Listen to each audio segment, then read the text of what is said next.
Good evening, friends. Hey, this is Mike Scott, recognizing some familiar faces out there. Good to have you with us tonight. Mike Scott here with Farm Table Foundation. I'm the program director, and we've got Meg Wittenmeyer from Bifrost Farms tonight teaching us cheese making. So our mission here at Farm Table in Amory is to build a local food culture. And we do that in a variety of ways, including offering classes like this, gardening classes, cooking classes, baking classes. Recently had a raising goats classes, and now Meg's going to talk about cheese making with goats. And then of course we've got our restaurant where we serve very local food, supporting local farmers. So it's fun to have you here tonight. I'm looking forward to hearing from Meg. Meg is the owner and operator of Bifrost Farms, and she can tell you more about her history as a cheesemaker. She's been doing it for at least 5 years, and a good part of that was doing it commercially. So, and she's also interestingly got a kennel where she boards dogs and is particularly fond of Great Danes, I do believe. So Meg, welcome. Hi, thank you, Mike. I am a licensed cheesemaker. I got my cheesemaking license in 2015. For those of you that may not know, Wisconsin is the only state in the country that requires a cheesemaker's license for you to make and sell cheese commercially. Every other state, you can just, I don't know, if you have a licensed creamery that passes inspection, you can start making cheese. I think it's a really good thing. It was kind of a pain, but it took almost 3 years, 240 hours of internship, and 5 classes at UW, through UW on cheese making, safety, sanitation, things like that. So I think it's well worth it.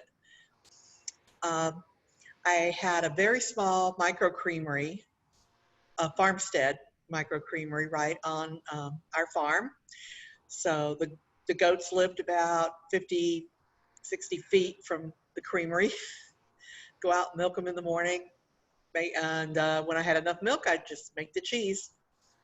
Mostly chev and feta, but there was other things like I did paneer, a little bit of paneer. There is a goat milk product called cajita. If anybody's familiar with that, it is a caramel sauce made from goat milk. If you know dulce de leche, it's similar to that, kind of a caramel sauce. Then last year, I just realized that I kind of started this whole venture too late in life. At 62 and 45 goats, it got to be a little bit too much for one person. And I was doing everything by myself. Milking, making the cheese, selling the cheese, delivering the cheese, and taking care of the goats too. So, but I love them dearly. I'm down to about 15 now. And that's all I could bear to get rid of was about 30. And maybe one day I'll be down to a few less than that. Tonight, I wanted to go over just some basics about cheese making, and then go through the 4 recipes that I think Mike sent y'all earlier. These are all really easy recipes that you could make in your kitchen with hardly any special equipment. And after the class, probably tomorrow, you'll get a couple of bonus recipes that we won't go over tonight, but you know, I think it's a cottage cheese recipe, and I forgot what the other one was. Oh, I think it was a kind of a quick cheese curd recipe with milk. So that'll be something you can look forward to. I personally had miniature Nubian dairy goats. There are 6 or 7 breeds of dairy goats. And the one thing that you should know before you start looking to buy goat milk is what that the breed's milk tastes like, because they really are very different. There's a couple of breeds that are known for having kind of a stronger goat milk flavor. I always really like the kind of sweet milk from the miniature Nubians, which is a breed from Nigerian dwarfs. bred to full-size Nubian goats. So they fall somewhere in between. The females probably finish out about 100 pounds, but they have really high butter fat, which makes it a nice sweet milk. They get that from the Nigerian dwarfs. And they're economical because they're half the size of a full-size Nubian, and you feed them about half as much, but you're going to get more than half the milk that you get from a Nubian. So they're also pretty economical. Since I was doing everything by myself, I didn't want a really big goat, like a 200-pound Nubian, to have to handle. So it worked out really good for me. And I love their long ears. So, the first thing I wanted to cover before we got into just general cheese making was what about buying milk, goat milk, particularly in Wisconsin. Wisconsin has not made it legal to sell raw, any kind of milk yet. Every year it goes before the Congress and they keep knocking it down, but there is something called incidental sales.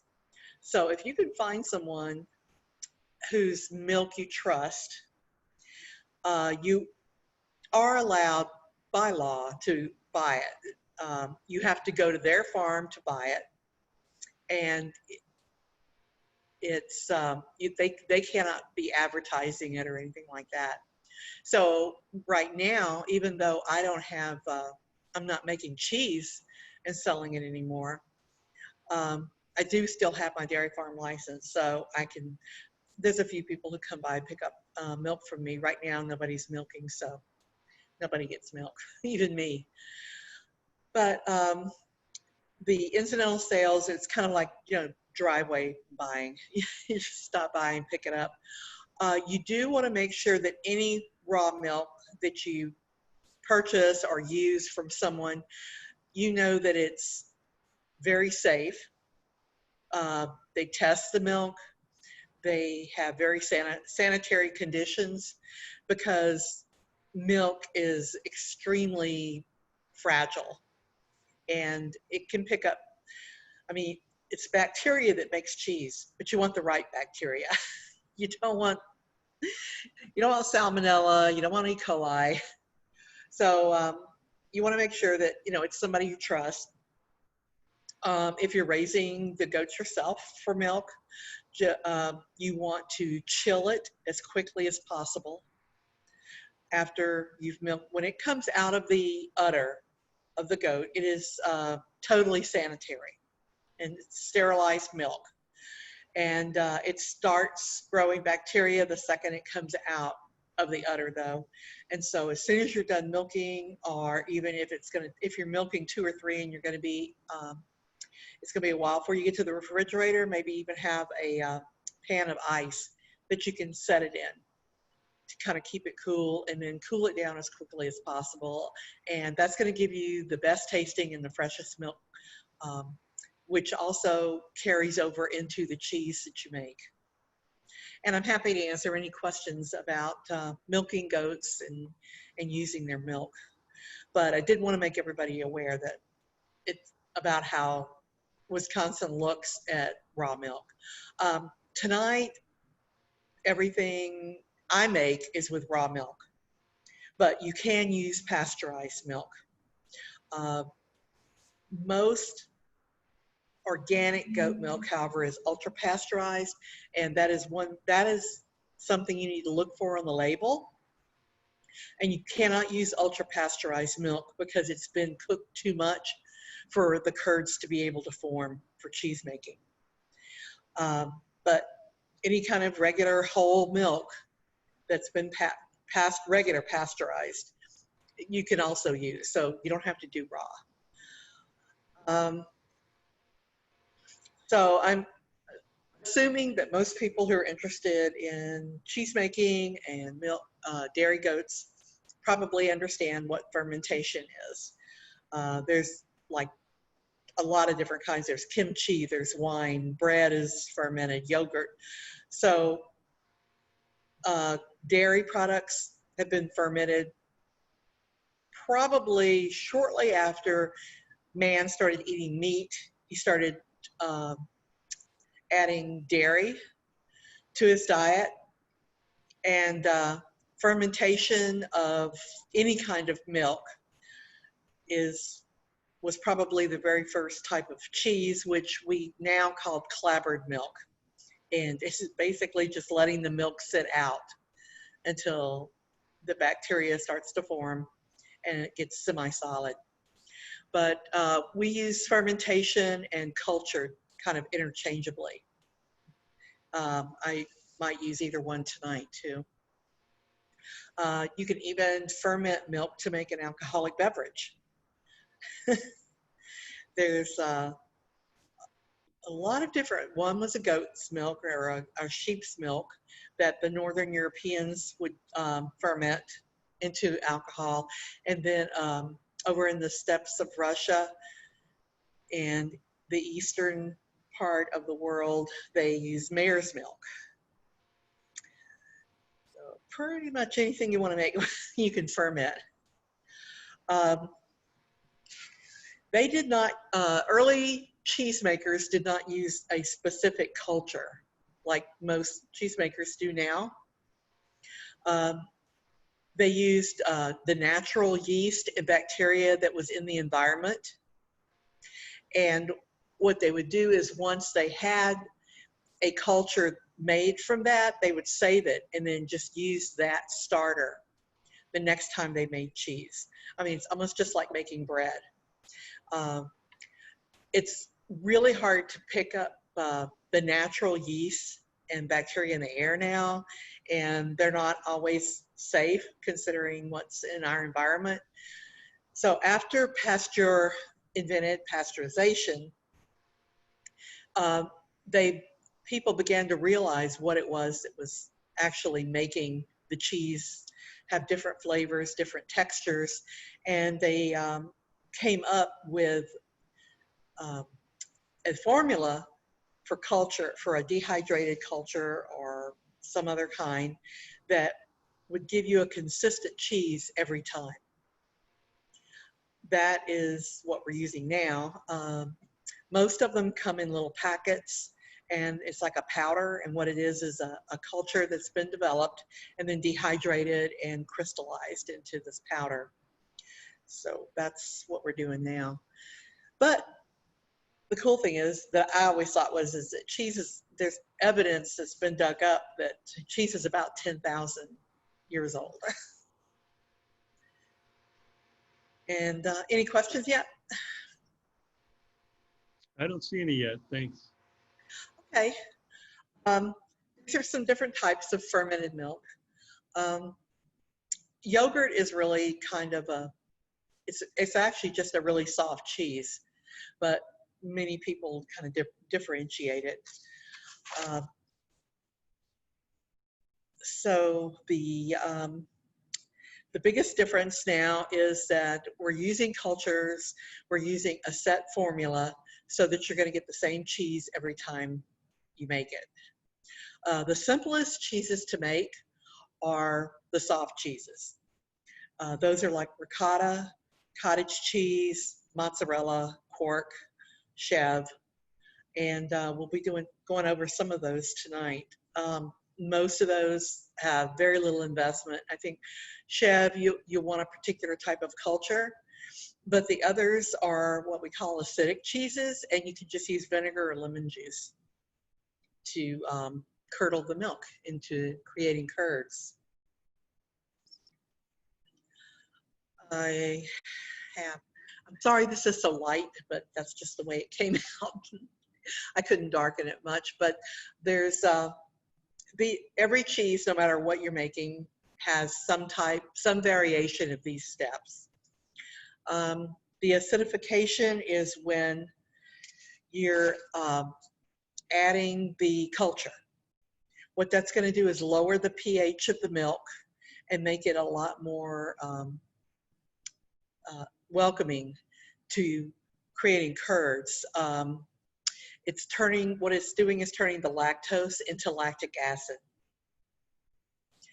That's the coagulation is when you put use some type of enzyme that starts really knitting all the curds together and forming one big pot of curd. Well, the most common coagulant is rennet. It's usually made from a calf stomach, or an enzyme found in calf stomachs. And there's also a vegetarian rennet. All of the cheeses I made, I wanted to be able to say that they were vegetarian. And so I only used vegetable rennets, which are created from a mold, but there is no mold in the rennet by the time you get to it. It just starts out as a mold. And in the lab, they've created this vegetarian rennet. It's pretty cool. There's also some natural coagulants.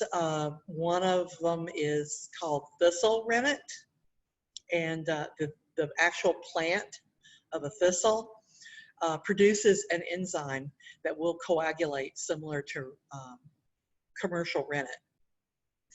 After the coagulation, in your pan, what you should see is like one big mass. It looks like custard or pudding with a little bit of whey floating on top. And the whey is going to be kind of clear with a yellowish tint. Then you're going to separate the curds in the whey, and you start out doing that by cutting the curds. And you want to cut them both ways, like you want to cut them across the pan and up and down. And if it's really deep, you want to kind of make a couple of layers too, because what you're doing is creating these uniform shaped cubes of curd. And because there's more area, surface space on the curds, they're going to start draining the whey out quicker. So you let that sit a little bit. Some people, depending on what cheese you're making, you'll want to cook the curds or just let them sit for a period of time and then drain the whey from the curds. And I mean, right there, if you stopped right there, that's a cheese. But you could also salt it, shape it, putting it in a mold, pressing it, which is going to make it a lot drier. And then you can age it or ripen it, or you can eat it fresh. All the ones that we're going to go over tonight are fresh cheese. I thought that it might be a little interesting to go over the different categories of cheese that the American Cheese Society categorizes as cheese by. There are actually different, sometimes different laws and different regulations for certain cheeses. Like a soft cheese has to be made from pasteurized milk because it's eaten fresh, it's not being aged, because what aging does is kill off some of the harmful bacteria. And some examples of that are mozzarella, ricotta. The picture shows some different flavors of chev, and even feta is considered a soft cheese. This is an aged fresh cheese. So it's still soft, it still has to be made with pasteurized milk, but over a period of 1 to 3 weeks, you let it set in an optimum environment of humidity and temperature, and it kind of starts growing a mold that encases it, and it comes out really, really creamy inside. Then there's the soft white rind. I'm sure everybody's familiar with brie and cheeses like that are very creamy inside and melty, but they kind of have a crusty rind on them, usually a white rind. Semi-soft, you're starting to get into the ones that are molded and into like a round mold or a square mold, and pressed and aged a little bit, but they're still considered semi-soft. Edam is one. A lot of them are like stinky cheeses because, as you can see, it's kind of a reddish, orangish colored mold, and that starts to like really emit some smells while it's aging. But once you take that off, the cheese inside is actually not as strong. and stinky as the mold makes you think it is. And then finally, the hard cheeses. These are the only ones that are legal to sell made with raw milk, because they are usually aged a minimum of 60 days. And that's what the FDA has determined is a safe length of time for it to sit in a environment and age, and the bad bacteria goes away and only the good stuff is left. So anything that's really hard, you can cut into cubes like this. Manchego is one of my very favorites. Cheddar. Cheese curds are not sold from raw milk because they are sold fresh and not aged. And then the strongest one would be the blues. It's really interesting. They mix the mold, which is a penicillium mold, in with the milk while it's cooking. Then once it's put on the shelf to age, they spritz some of the mold, and also they take like a really thin little needle and stick holes in the cheese and put mold down in there too. And then it all starts growing in and out. It's pretty interesting. And the final one is actually a category, and it's called flavored cheese. All it is a firm cheese that's had things added to it, but it's totally graded and judged different than the other hard cheeses. So those are the types that the American Cheese Society has.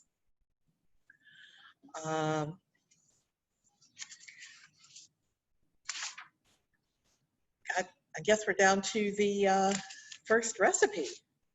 I don't think anybody's probably cooking along tonight. I know I'm not. It's kind of hard to do that on a Zoom, but I did want to go over the recipe and make sure that there weren't any questions, and then maybe explain some of the reasons that we're doing certain things.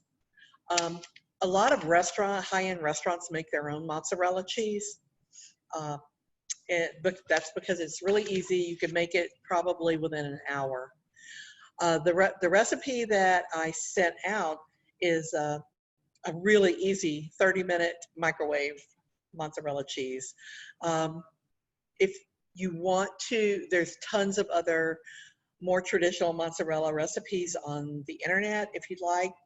And it's still only going to take you about an hour, but it involves heating the cheese in the whey and taking it out and stretching it several times instead of just heating the curd in the microwave. So I thought I'd go over the recipes, but before that, I did want to touch on the basic cheese making equipment that you would need. I think that's also included with your recipes. There's, you always want to use stainless steel if possible. And you also want to try to use a pan that doesn't have the rivets inside of it, like where the handle is connected to the pot. You have to, this is, the one shown in the picture is one of those enamel coated cast iron. You can use that, or I have found some stainless steel large kettles that don't have the rivets inside. And the reason is because the very first important rule is always sanitation with cheese. And bacteria can get down in those little rivets.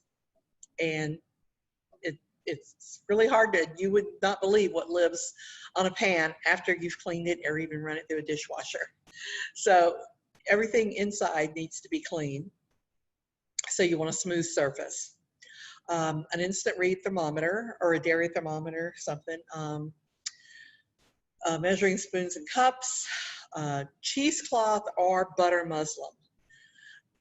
And butter muslin is kind of a natural color, very thin cotton. I've actually even used diapers, the real original cloth diapers, because they're really thin and they strain very well. It just depends on the cheese you're making. a colander, other stainless steel bowls to mix things in, and a perforated ladle or spoon. You'd also want to have salt, maybe any herbs that you're going to flavor things with. And you want to have it all out and ready before you even start, because everything some things kind of move really fast, and you want everything to be handy so you can do it. Later on, you might want to get some little cheese molds, a special curd knife to begin with. Definitely you can just use a butter knife to cut the curds, scales, a cheese mat. For hard cheeses that you age, you can use wax, a special cheese wax that it's coated in. I'm sure y'all have seen those. And then when you go outside of the simple fresh cheeses, you'll really want to have a pH meter also, because you'll want to measure the acidification of the milk, so you'll know when the right time to add the rennet is and things like that. So we have a few questions here. Okay, great. Terry asks, tell us about and where to get citric acid. You can buy citric acid at, well, you can buy it off of Amazon, but you should be able to find it in like the preserving section, because I think it's also used in some types of pickling and preserving. So I know that Amazon sells like a small bottle, and you don't need much. So how about where do you purchase rennet and what brand? At the end of the class tonight, I've got lots of resources listed, but off the top of my head, there's cheesemaker.com. There's in Wisconsin, there's a company called Get Cultured, and that's where I bought all of my cultures and my rennets for my creamery when I was making cheese. And they're also really knowledgeable. Like if you have a problem and your cheese didn't come out right, they're very good. You could call for technical support with them. But you could get rennet in packets also, but I've never particularly, I find it hard to get a consistent product with the junket tablets. And so I've always used liquid rennet, and you can get really finely detailed in the measurement, like 1 drop is. So anyway, both the animal and the vegetarian rennet can be purchased at most online cheese supply stores. You might even be able to get it at some brewing supply stores if you want to purchase local. And what was the name of that company you particularly liked, Meg? Get Cultured, or Get Culture. Get Culture. Yeah. And that's in Wisconsin? It is in Wisconsin. And so I always get the products really fast. And because it's on a couple of the slides at the end, I thought I would just also send out the whole slideshow to the participants, and that way they'd have all the resources, because they're all, it's the list of books and also web URL addresses. Okay, great. I'll send those out along with the video of this class in case people want to see the video again. Okay, great. Meg, there's another question too. Is there a difference in the type of salt used, or what do you recommend about salt? You probably want a really fine salt. I like Diamond Crystal Kosher is good. You definitely want non-iodized salt.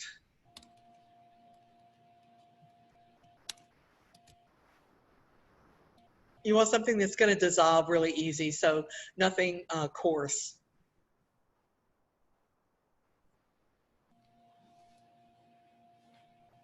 Okay, great.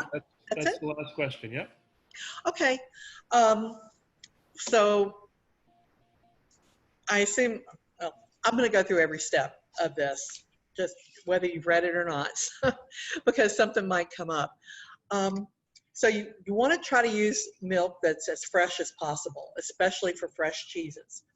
So you pour the milk into your pot, and the first thing you're going to do is go ahead and stick the thermometer in and make sure that you get it to the correct temperature, which to start with for mozzarella is going to be 55 degrees. So it's not going to be much warmer than when you take it out of the refrigerator. It won't take long at all. So you really need to stand there and watch it. Don't leave it. Then you stir in your citric acid solution. And the reason that you mix it with cool water is because it helps it distribute more evenly through the milk than just pouring 1.5 teaspoons. This is, that way it's something that you can just kind of like drizzle over the milk. And then you want to use kind of an, I'm going to try to back up because I use my hands a lot. You want to use like an up and down motion. So when you're stirring, and use a slotted spoon, and that's going to get you the best mixture of whatever you're adding to your milk. Then you want to heat it up to 90 degrees. Don't leave it, don't stop stirring. Then remove it from the heat and stir in the diluted rennet.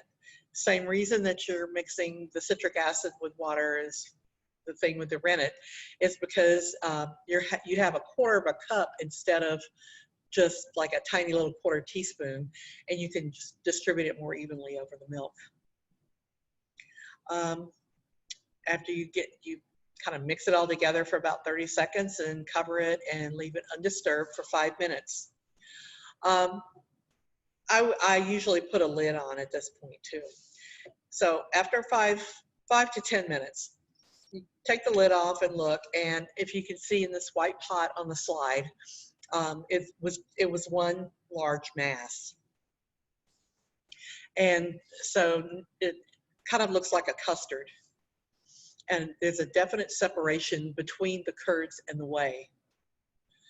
You take a butter knife. If you're only using a gallon of milk, that's fine.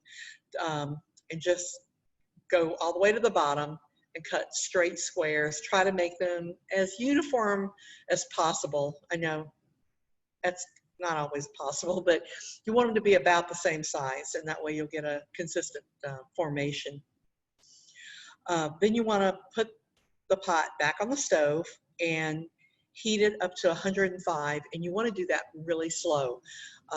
Don't just kind of turn it on medium high and let it jump, because the whole time that it's heating, the pH is dropping and the milk curd is acidifying, and you want it to have that time to get where it needs to be.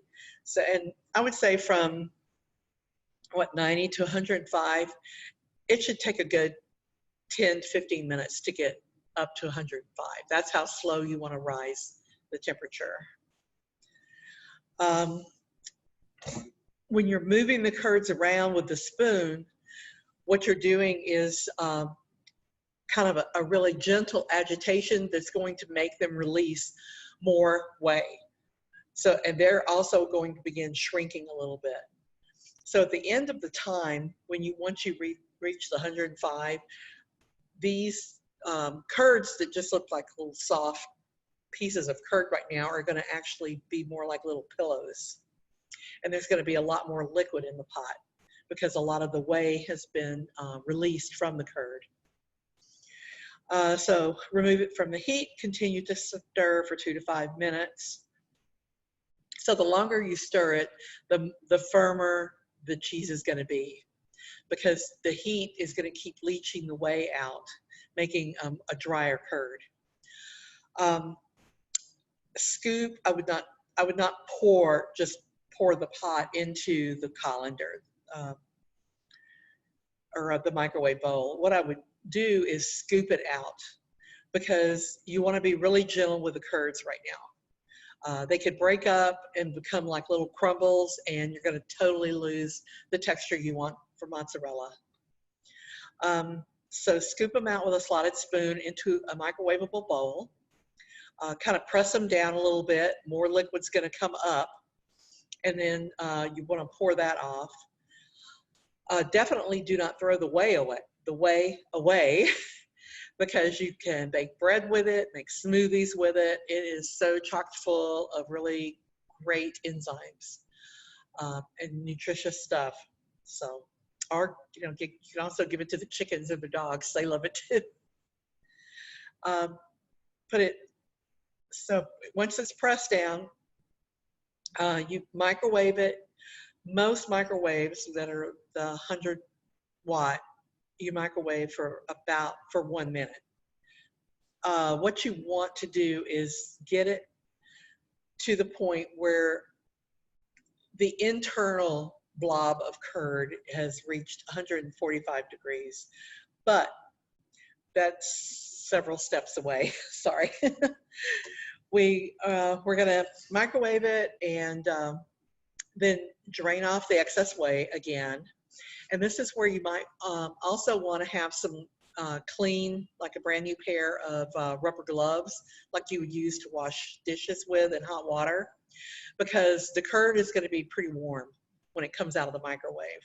And you're going to want to get your hands down in that curd and just kind of mash it all together and start pulling it a little. And if it's not pulling freely, then you just put it all back into a ball in the dish and put it back in the microwave and just kind of do like 30 seconds at a time.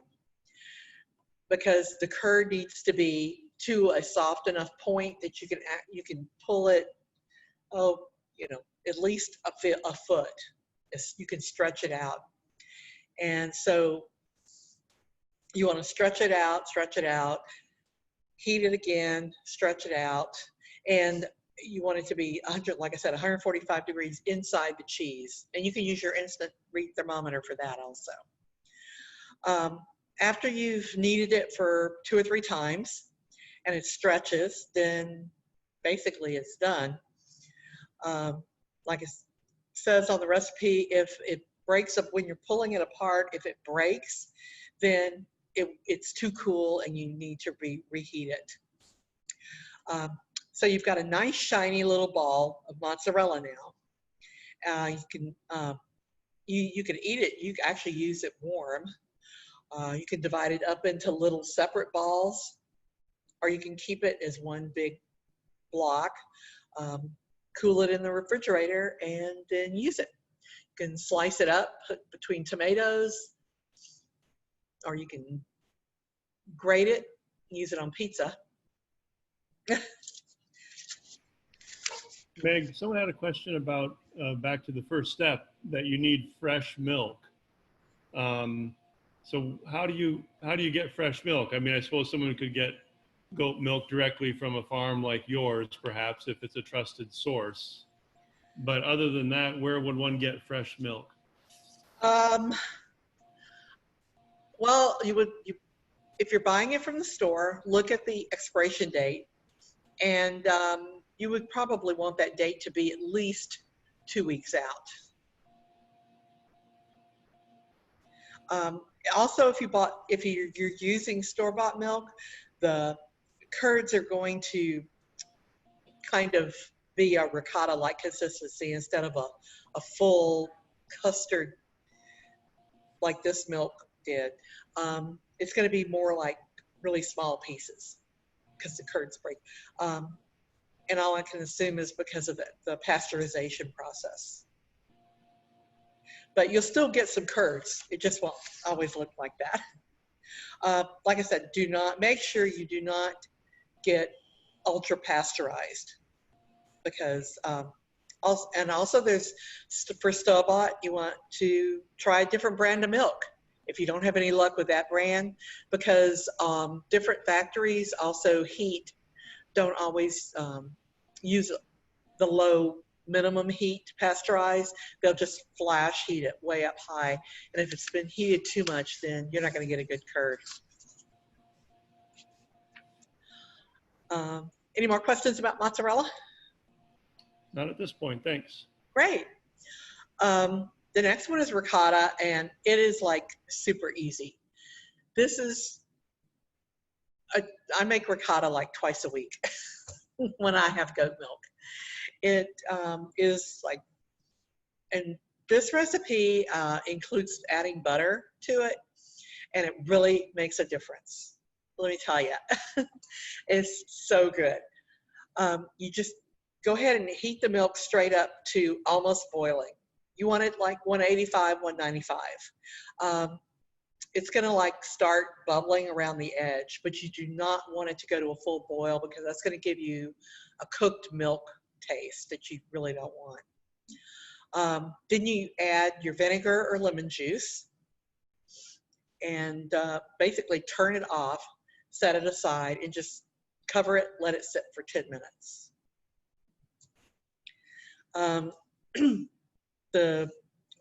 What's going to happen is the curds are going to separate from the whey, but you're not going to get a solid custardy curd like you did in the mozzarella because you heated it up so high. You're really going to get more like grains of curd that are really small, anywhere from like the size of a grain of rice up to, the size of a big bean. And so don't worry, that's the way it's supposed to look. And then you'll have lots of milky type whey left over. So once you stir in the vinegar, like I said, increase the heat and then just let it sit. Then with your slotted spoon, remove the curds into a cheesecloth lined colander, and I would use about 3 layers. If you're using cheesecloth with a big open weave, probably about 3 layers of that would be good. Then you let it drain, depending on how dry it is. So you can make a wetter, creamier ricotta, or you could make a drier, crumblier ricotta, just depending on how long it drains. Then put the curds in a bowl, add the butter and the baking soda, mix it up really good. You've got your ricotta. Most fresh cheeses should, for optimum quality, be used within a week, but they are still good probably for 2 weeks. So that is like the easiest and best tasting ricotta in the world. Any questions on that? I don't see any. Okay, good. Yep, that was pretty. Paneer is really very similar. The difference is you're going to press it. So you bring your milk again up to under 200 because you don't want it to boil. Remove it from the heat. Add your lemon juice. And this I would use lemon juice and not vinegar, because that is a traditional way for paneer. I guess I should say, explain what paneer is, because there may be some people who don't understand what it is. It is the really firm cheese that's almost like meat, that's cubed up in a lot of Indian dishes. You see little white cubes like in your I can't think of the name of it now, the mataka or anyway, one of the Indian dishes is famous for having, it's like spinach and paneer. And it's a really firm, fresh cheese that isn't going to melt. It's going to hold its shape. And so it's really good for using in these Indian dishes where it remains a cube of cheese no matter how hot it is. You can actually slice it and grill it, or you can cut it up into big squares and put it on a skewer and make a kebab out of it with other vegetables. And like I said, it's not going to melt, it'll hold its shape. So it's really a versatile cheese, and for being so easy, for vegetarians, it's really good for giving like a really firm texture if you want to get something chewy. So going back to the recipe, you add the lemon juice, let it sit 10 to 15 minutes. Then your curds are separated. They're going to be a lot like the ricotta curds. going to be kind of small, not a big mass of custard that you're going to have to cut.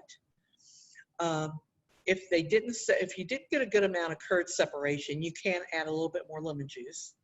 Let it sit.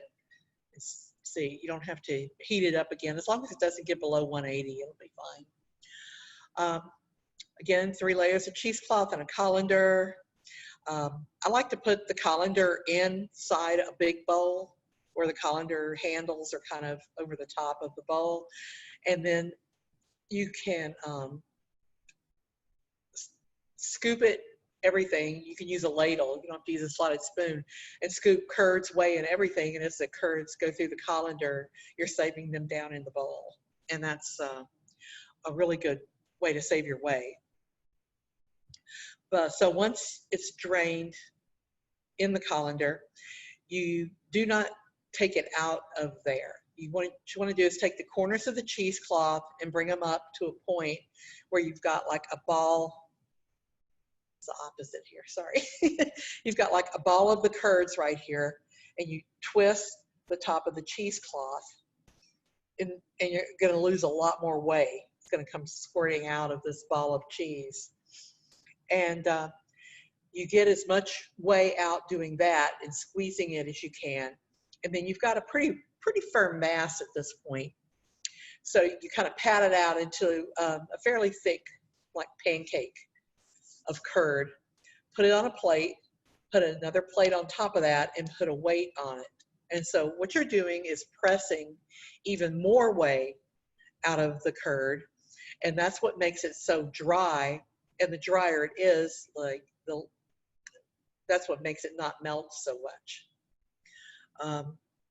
You can even put it between 2 pans or just anything, and 35 hours, it's done. And what you have is a round cheese about that thick that you can cut into slices. You can cut it into cubes, whatever you want to do with it. So that's paneer. Meg, there's a question about, again, what you can use the whey for and why you save it. And also, can you use goat milk, or do you use goat milk for all your cheeses? I do, but you can use cow's milk for the mozzarella. Paneer is traditionally made with goat milk. So, and I've never made it with anything but goat milk. But ricotta and mozzarella can be made with cow's milk, I know, or pretty much just any kind. As far as the whey goes, you can use it as the liquid in a smoothie. You can use it when you're baking, where it calls for water in your bread. You use whey instead. A lot of people, you can also add lemon juice to it and make kind of like a probiotic lemonade. There's whey, kind of half whey, half water, and then add some lemon juice and sugar, and you've got a really healthy lemonade. There's actually lots of lists out on the internet, like 50 things to do with your leftover whey. So those are just some of the things that I've used. And then the last recipe that we're going to go over tonight is quark. And to me, quark is a lot like chèvre, and it's kind of a rustic chèvre. And chèvre is a French soft cheese that and this is the only cheese that we're going over tonight that actually requires a culture instead of lemon or vinegar. And the most common culture for things like this is the, it's called MM100. And any of the places that sell culture, that's probably going to be on the top of their list because it's the most common. And then, like I said, they come in little envelopes, and it's like a powder. So you do want to culture for that. And that's also the same culture you use for chèvre. I mean, the process is actually almost identical. It's just called different things, I think, in different cultures, different countries. So you bring your milk up to 86 degrees, and I like to maybe not make it quite so warm. You definitely don't want it to go over 86, and you can work with it as low as 80. You want to add your culture, and don't just dump the 1/8 of a teaspoon of culture in. And I know it's going to be hard to sprinkle an 1/8 of a teaspoon, but what you really want to do is try to sprinkle it across the surface of the milk instead of just dumping it in a little pile on top. Because you want it to sit there for about a minute and rehydrate before you do anything. Then after the culture is sat there for 30 seconds to a minute, you want to incorporate it really good into the milk using your slotted spoon in the up and down motion. Stir for about a minute, 30 seconds to a minute. Then immediately you can go ahead and add the diluted rennet. And don't think that it needs more than a drop. I mean, this is truly what you use, 1 drop of rennet added to a 1/4 cup of cool water. A lot of cheeses don't even use rennet and they come out to firm up the cheese. They let acidification do the job, and they sit for like 24 hours or something. But after you've incorporated the rennet, stirred it in really well, then you put a lid on it and set it off the stove and just let it sit, usually 12 to 14 hours. I think if you're using pasteurized milk, it may need to set longer. But you want to check it after 12 to 14 hours. So I like to make it in the like early morning to I guess more like in the afternoon. And that way, when I get up in the morning, I check it and it's usually firm. And again, so what you're looking for is a smooth surface of one big custard-like mass in your pan with the clearish yellowish whey sitting on top.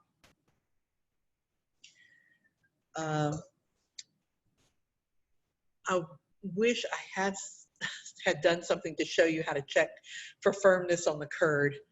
The way to test if the curd is firm enough is to take your knife and just make a little small, like a 2-inch cut in the curd, and then kind of lift it up, and the curd should just separate instead of just like disintegrating. It should be firm that where you cut it, it'll just like open up. And that's when your curd is firm enough. A lot is going to depend on how much butter fat is in the milk you're using. That's why you have to kind of play with the time that it sits, but I'd definitely check it at 12 hours. That's the minimum it'll take. And Meg, when it's sitting for that amount of time, it's just on your counter in your kitchen? It's on the counter at room temperature, 70, 72 degrees, anywhere from 68 to 72. So the milk, the temperature of the curd should drop over that time, and you don't have to worry about it. It's going to maintain the temperature it needs. Then you can either scoop out the curds into your colander again, or you can very gently and slowly pour the pot into the colander, saving the whey underneath. And you don't have to let it drain for 5 minutes. I mean, once it's in the colander, it's drained enough. And then once again, you're going to tie up. I did not move my one slide. I am so sorry, guys. So you can see can we jump back? If we jump back just a minute to ricotta and the paneer, you'll see the little small crumbles of curd instead of the big mass that you got with the mozzarella. And see with the paneer, that's what it looks like when you're going to drain it into the cheesecloth. And this is the paneer in the cooked dish at the top has just been marinated and then put on a kebab. And you got your mass down at the bottom. And so now we're on the cork. On the top left, the curds are going to be a little bit softer than this. This hasn't been drained very long at all. And that's kind of the beauty of cork. Or Chev, you can make it whatever consistency you want. The one at the top left is almost a little firmer than yogurt. It's more like Greek yogurt. But on the right, you can see that it's actually a spreadable cheese. But once it's drained through the colander, again, you want to tie up, pull up the corners of the cheesecloth and tie them in a knot. And different people have different, I have a very tall pot, and I take a wooden spoon and put it through the top of the, through the knot of the cheesecloth, and just set the spoon over the top of the pan. And then the ball of curds are going to be draining down into that pan. You don't want the cheesecloth to touch the bottom, because then the curds are not going to be able to totally leave the whey won't leave the curds. So you want to suspend it. For a while there, I was actually sticking the spoon through a cabinet handle on my kitchen cabinets and letting it drain too. But that's, for a kitchen, I think, home kitchen, the best thing to do is to just put a wooden spoon or something long over the top of a deep, like a stew pot, and let the curds drain. And you're going to want them to drain at least 12 hours. I would say the curds on the top left that are pretty soft probably were only drained about 8 or 10 hours. And then if you want it to be really firm, and you want to spread it on a bagel, 14 to 16 hours, something like that. Depends on the dryness. I wanted to show a couple of uses. You could spread it on toast, like cream cheese. You can put flavoring in it and eat it with fruit, things like that. Once you break it up, you do want to add salt to this. The traditional recipe does not add salt, but it does help it lasts longer. It helps with the preservation. And if you're going to use it in a savory dish, then salting is good for the cheese. It'll be really bland otherwise. If you want a sweet dish, you don't have to add salt at all. And Meg, in terms of cutting the cork, to determine the firmness of it, do you do that before letting it sit overnight as well? No, because once you set it off of the heat, it's still going to be milk. It's going to have the culture and the rennet already in it, but it isn't going to be firm yet. The sitting for 12 hours is what's going to form the curd. It's going to be like the mozzarella. It'll be like a pot of custard looking curd, but that's what happens while it's sitting overnight. And then when you check it in the morning is when you take the knife and you cut the curd and you see if it looks firm enough. If it is, then you go ahead and cut it into squares like you did the mozzarella. And once it's cut, or actually you don't even have to cut it up. You can just scoop it out into the cheesecloth lined colander and let it drain. But you only have to cut it to kind of test it to see if the curd is firm and is holding its shape somewhat.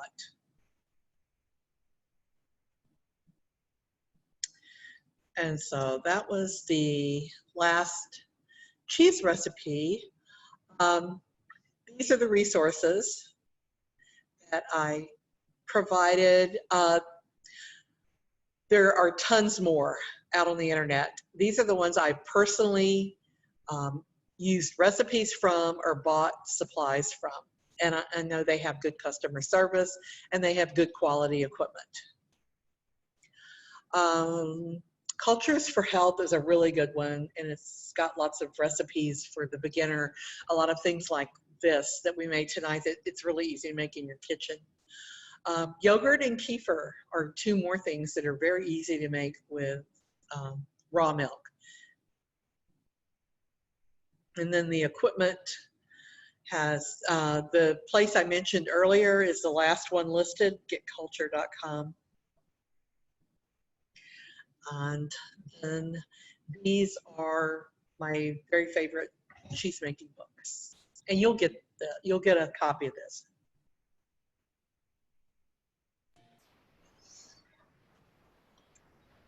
Meg, I've got some another question here.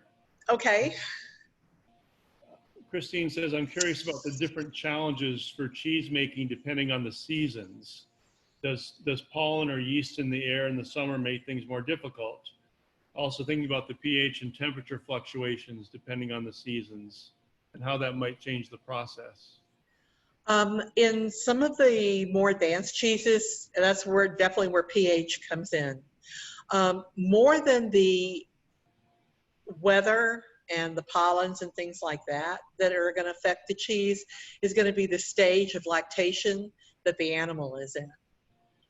Because when they first give birth, after they're giving milk rather than colostrum, for about 60 days, it's going to be really rich and high in butter fat.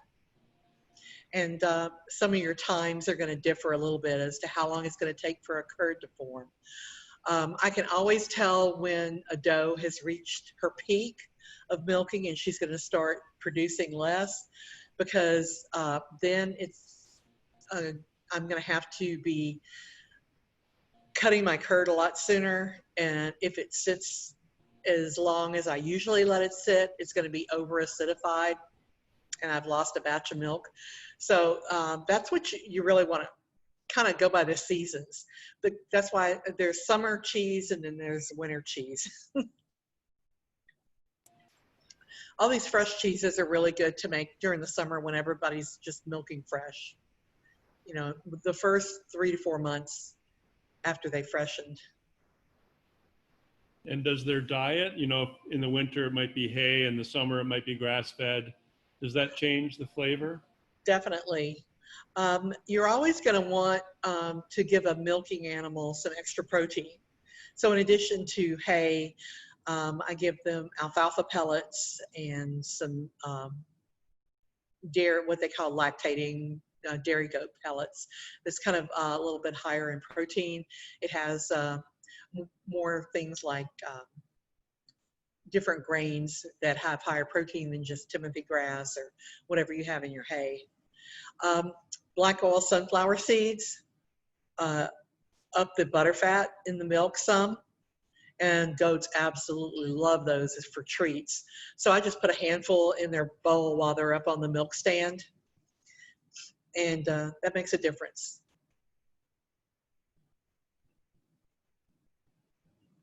Any more questions?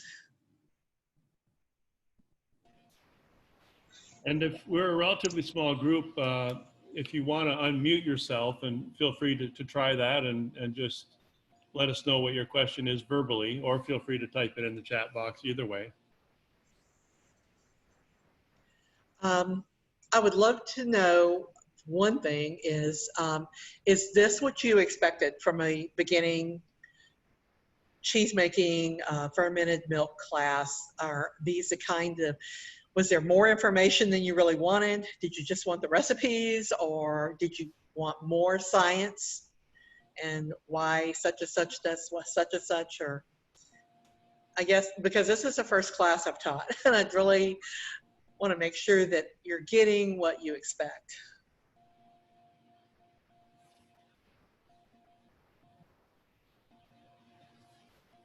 So go ahead. I'm sorry. So this is exactly what I wanted. I make yogurt weekly, but have never made cheese. And so this is a nice basic overview and some good beginning recipes.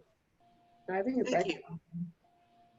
Yeah, yogurt is really easy to make, and that's one of the things that you can just take some of some culture, basically save some yogurt from your previous batch, and that becomes the culture in your new batch of yogurt. So you don't have to keep buying culture. And I see that Cynthia has her hand up. You can always raise your hand too. Thanks for doing that, Cynthia, so I can call on you. Hi, You Cynthia. do a lot. I really would have loved, I love the recipes that you shared and the information you shared. I was really hoping to see you demonstrate some of the steps because I've never made, this is like a first time through for me. So I would have liked to have seen a little bit of that. Yeah, I wish that I had made some little video clips to include with this, especially Okay. when I'm talking about cutting the curd and Mhm. adding the culture and all that. And that's, I tell you what, if I come up with some, right now nobody's milking, but as soon as as everybody's milking again, I think I'm going to do some of those. And I'm sure that Mike keeps your information and I can send those video clips out. But I tell you what, YouTube is a wonderful resource. It Oh. really is. If you have a question like, what did she mean by testing the curd? Go on YouTube and search and you will find 10 people showing you how to do that. I promised. Great. Thanks. Thank you.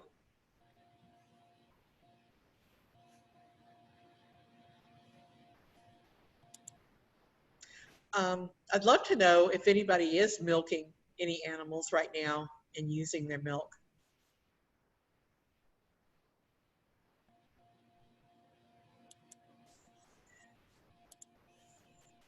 I don't think so. Doesn't seem like it. Okay. No. There's some pretty good sources around in the area. Of course, being a Zoom, I don't assume that everybody is local, but there's lots of goat farms around. And your farm is in Boyceville, which is how far from Amory? Probably about 35 miles. It's about 10 miles northwest of Menominee. And you're not selling your own cheeses anymore, Meg. Are there, we serve a lot of local food here. One of the creameries we support and buy from is Cosmic Wheel Creamery. Oh yeah, But are they there have others awesome that you recommend? She is one of the only farmstead creameries I know around here. And she does cow's milk cheese. And we actually did a lot of cheese making classes together. But there's a sheep farmstead creamery on the St. Croix River north of here a ways, not too far away. So they have a lot of different kinds of sheep cheese, and she actually ages her cheese in a real cave. That's pretty cool. What's the name of that farm? Do you remember? I want to say Shepherd's Way. Okay. Maybe.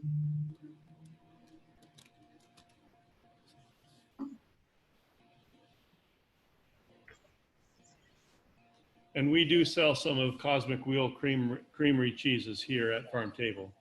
Yep. And when I was selling cheese, y'all used my feta like a lot. Yeah, we loved it. I was bringing like 10 pounds of feta a week over here. We miss it. Oh, thank you.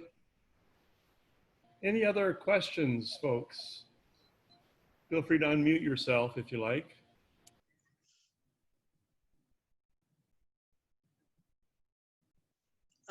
Yeah, and I'm happy to answer any dairy goat questions too.